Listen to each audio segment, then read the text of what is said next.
like a full day on a plane, if you didn't bring meals with you, dude, that can throw off your game. I'm talking like steady gains, crash, right? Like I think the steepest loss from like morning weight to morning weight, probably like 6 or 7 pounds maybe, if I really didn't eat or drink anything.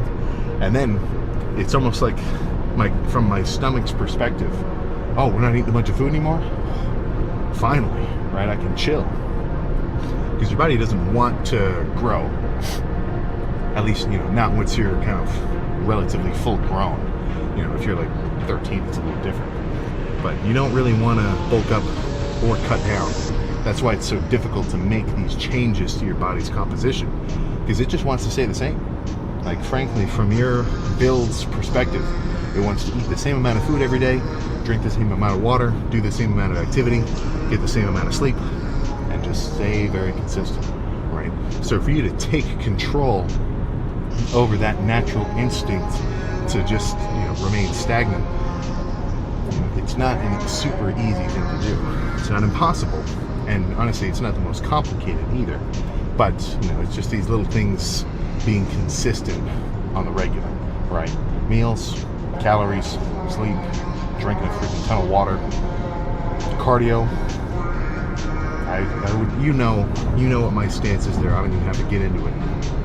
And then that's really what's going to separate guys who have successful off season, successful kind of bulking, gaining phases, versus guys who are sitting around. Man, I'm eating 8,000 calories a day, but I'm not growing. Dude, you don't know. I'm eating 8,000 a day, but I just can't seem to grow, man. I got a fast metabolism.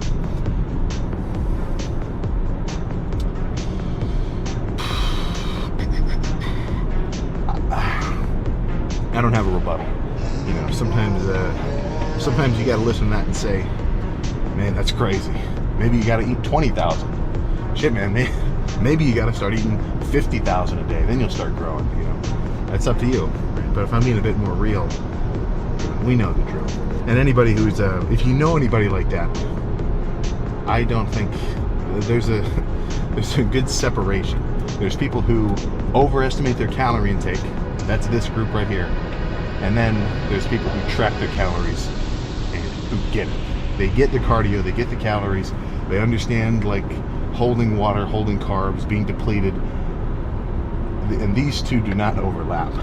So if I've got any kind of message I want to spread, if you can get a grasp of the gist of how the calories that you get in are going to affect your progress, you are not one step ahead of the game. You are steps.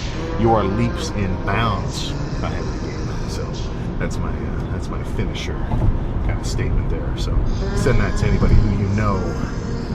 Kind of maybe they haven't been tracking, and maybe they're not exactly sure what 50 grams of carbs of rice even looks like, right? So that's all of our responsibilities collectively, right? To try to spread the good word.